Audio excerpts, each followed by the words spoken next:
Okay, I have bought a bunch of chicken breast at my local favorite store, H-E-B, and I'm going to make chicken nuggets for Trevor. I'm going to make them all in one huge batch. So I'm just going to take the skin off of these. I'm using the Pampered Chef paring knife just to cut the skin off.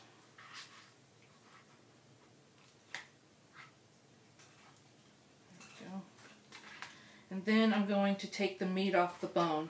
Now you can use a deboning knife or you can use a paring knife. I'm going to try to do this upside down and just cut the meat away from the rib cage. And what I do with the bones is I save these in the freezer in a bag, and I either use them for soup or chicken stock. I make my own chicken stock about once a month.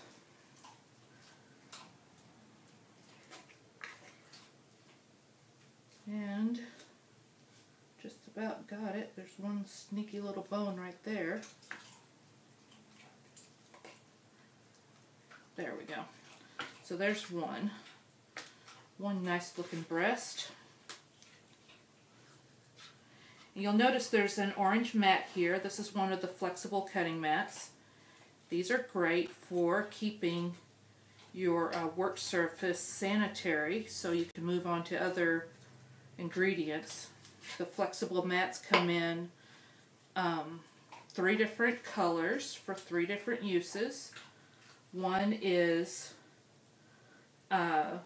green for produce, the other one's red for red meat, and this one's orange for poultry. I want to point something out right here. You know, you buy chicken breast tenders. See how this breast is split right there? That's the tender. Right there. That's the chicken breast tender that they cut out and sell at a premium.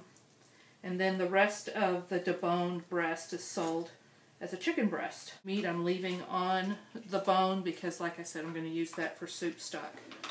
So there's number 2. And see how that chicken tender just comes right out right there? I'm also going to show you how you can use professional shears to do this. And it's just as easy.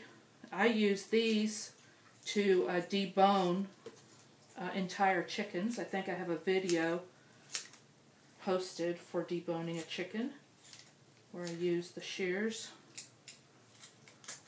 And see, it cuts right through the bone, so I'm going to have to pull that out.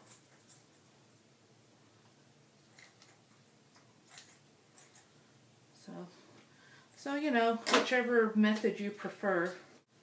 Okay, so now I'm going to remove the tender part out of here. See how beautiful those are? And so after you take that piece out, you have a pretty uniform thickness of chicken. See, they're not real fat. But if they were, then you could use our meat tenderizer to flatten it out. Okay, now I did come across a breast that is a little bit thicker on one end versus the other. I guess this might be well, maybe not. I'm not sure which profile view is better, but it's definitely bigger. And I want to even this out. So what I do is I put the piece of meat, or the breast this time, into a plastic bag. It could be a Ziploc or whatever. I'm using a Ziploc, which is kind of expensive, but I plan on putting my chicken bones and pieces in here to freeze anyways. So I'm going to use the Pampered Chef tenderizer. Now it's smooth on one side, and you just take the handle off and flip it, and then you can tenderize meat. But we're going to use the smooth side because we don't want to poke holes in the plastic bag. And you can wash this in the dishwasher, hand wash it, whichever. So I'm going to make quite a bit of noise here, but I'm just going to pound this side of the chicken until it's an even thickness.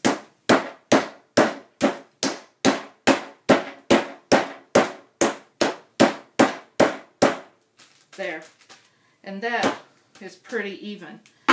So this thing is pretty heavy. I can't really tell you how heavy it is, but I don't know, it's at least a couple of pounds. It's pretty heavy. And so you see how I use this surface to do that? Now I'm just going to move my flexible cutting mat right back over. I'm going to take this out and see how flat that is compared to this chicken breast. It'll cook a lot more even. Okay, I'm going to put some buttermilk into this bowl.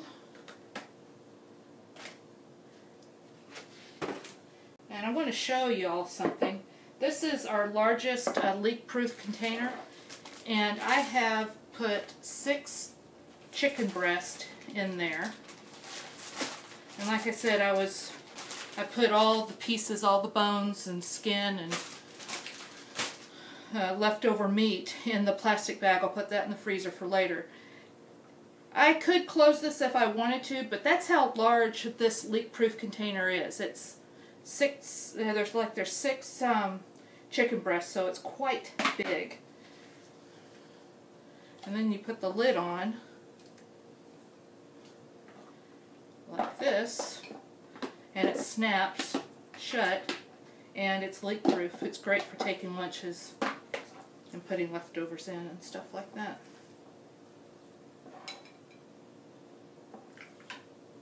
I'm using the small batter bowl, which I think I'm going to fill to capacity, and it's not going to be too small. So when you have too much for the small batter bowl,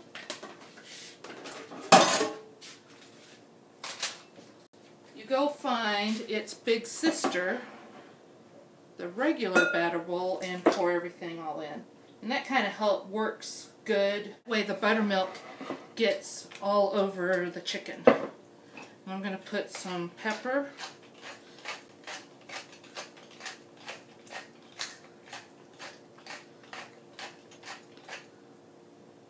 and salt.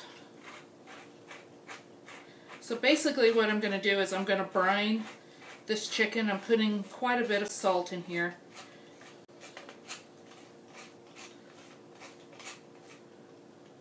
I'm going to brine the chicken so that it gets the flavors on the meat.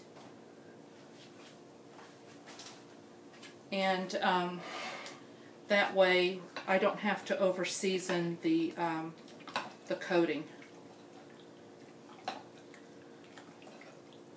I'm using the master scraper to mix this all up.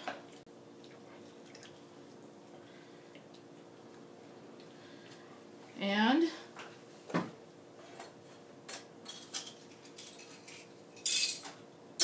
the batter bowl has a lid. So the batter bowl is great for purposes like this. I'm brining some chicken pieces, or you can put leftover pancake mix in here. I make salads, potato salad, just what have you, and I just put the lid on and put it in the refrigerator. See you in 4 hours.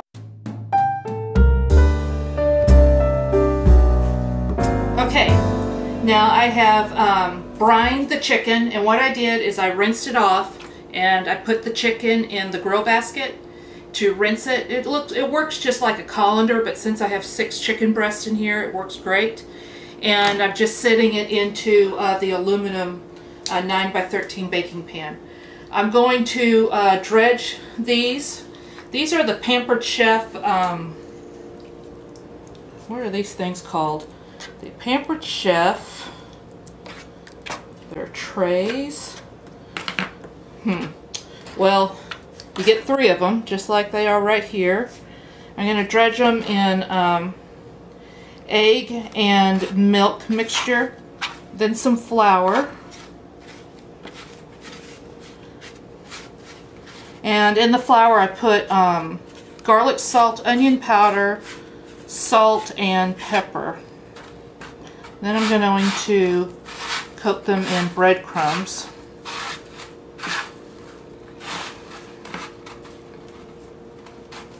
And then put them in the Fry Daddy. The Fry Daddy's been going for about 15 minutes, so it's good and hot.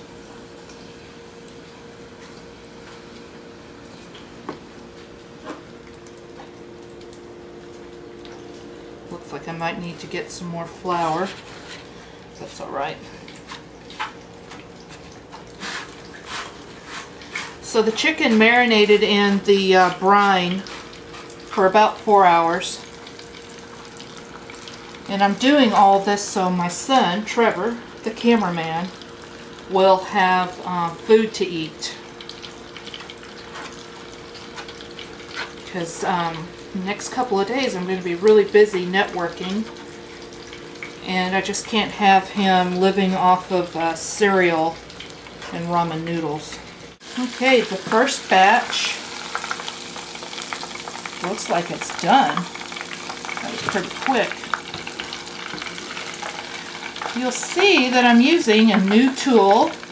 It's called the scoop and drain, and it's made out of some sort of plastic, but you can use it in hot oil. I've used it several times and it doesn't melt. I'm not sure how hot the Fry Daddy gets. I'm imagining it's at least 400 degrees.